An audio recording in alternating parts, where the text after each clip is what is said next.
प्रभु तव मूर्ति विनोदकारी, पलपण विसरे नहीं विसारी।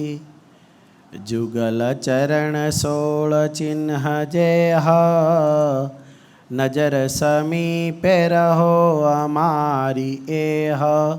बोलो स्वामीनारायण भगवाननी। श्री लक्ष्मीनारायण देव द्विशताब्दी महोत्सवनी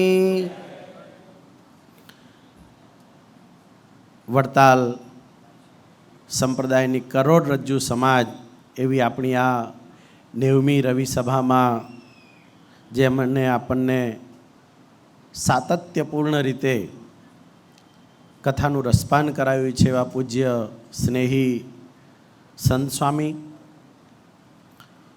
જેમને વડતાલમાં અપાર પ્રીતિ છે એવા પૂજ્ય બાલસ્વામી, બ્રહ્મસ્વામી, ધર્મજીવન સ્વામી, શ્રીવલ્લભ સ્વામી, શ્યામ સ્વામી વગેરે તમામ સંતો અને ભગવાન સ્વામિનારાયણની ખાણના મણી જેવા સૌ હરિભક્તોને ભાવથી જય સ્વામિનારાયણ.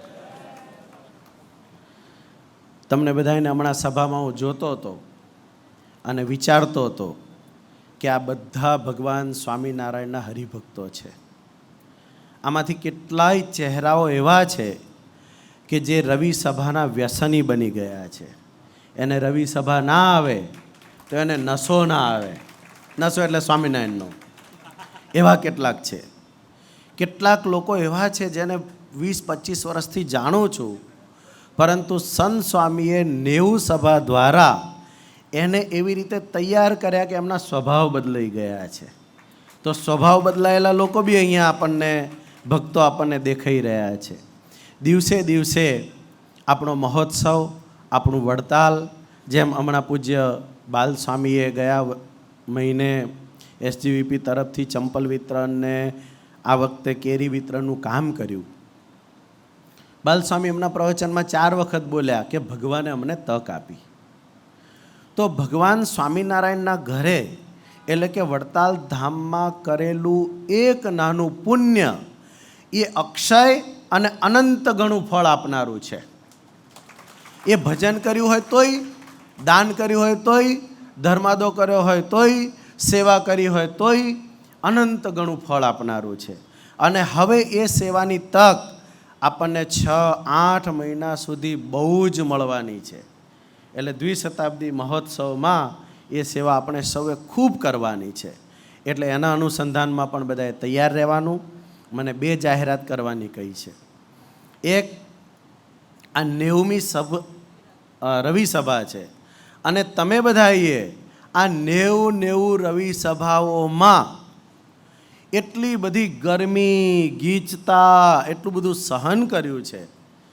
કેટલી વખત તો ખબર નહીં, અહીંયા બફારો થઈ જાય.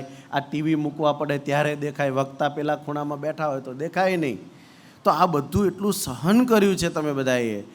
તો હરિકૃષ્ણ મહારાજે, લક્ષ્મીનારાયણ દેવે, પૂજ્ય દેવ સ્વામી સંત સ્વામીને પ્રેરણા કરી કે તું આ રવિ સભાનો હોલ આખો આ મોટો દેખાય છે 90x200નો એટલો મોટો હોલ તૈયાર કરી દે. એટલે આની ઉપરનો આખો માળ થાંભલા વિનાનો 90x200નો, 200 કરતાં વધારે હશે, 300 ફૂટ જેટલો છે, 90x300નો આખો એસી હોલ આવતી રવિ સભા આપણી ત્યાં થવાની છે. આખો એસી છે અને રવિ સભાએ ત્યાં થશે. એટલે આની કરતાં ગમે એટલા વધારે આવીશું, જેમ ઉત્સવ નજીક આવે એમ બધા વધતા જઈ રહ્યા છે, તો ત્યાં થશે. બીજું, નો ટોબેકો ડે દિવસ ગયો 31 તારીખે.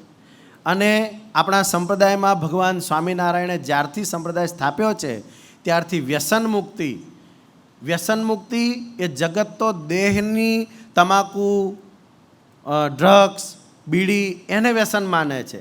ભગવાન સ્વામિનારાયણ અને એમના સંતો મન, બુદ્ધિ, ચિત્ત, અહંકાર, કામ, ક્રોધ, લોભાદિક દોષો એને પણ વ્યસન સમજે છે.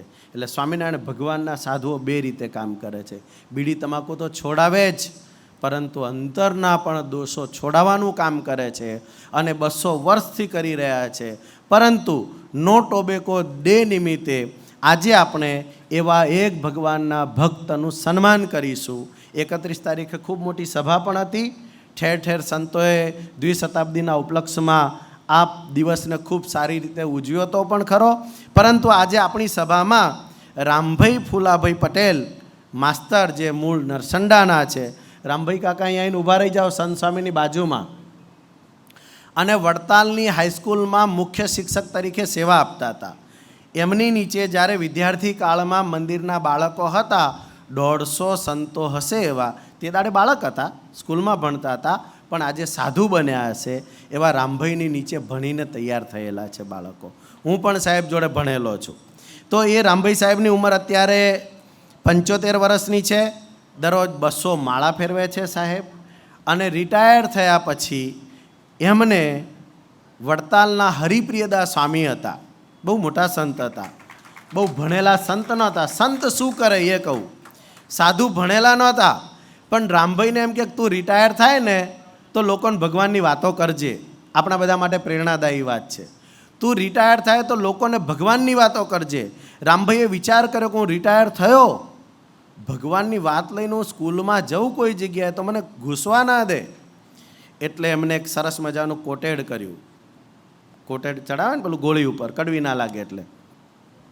વ્યસન મુક્તિ અભિયાન, ડ્રગ્સ, મોબાઈલ અને તમાકુ, કેન્સર થનારી જેનાથી થાય એવી બધી વસ્તુઓ, એના માટે ગામે ગામ ને સ્કૂલે સ્કૂલે 1 વર્ષમાં 100 સ્કૂલનો ટાર્ગેટ કરવાનો.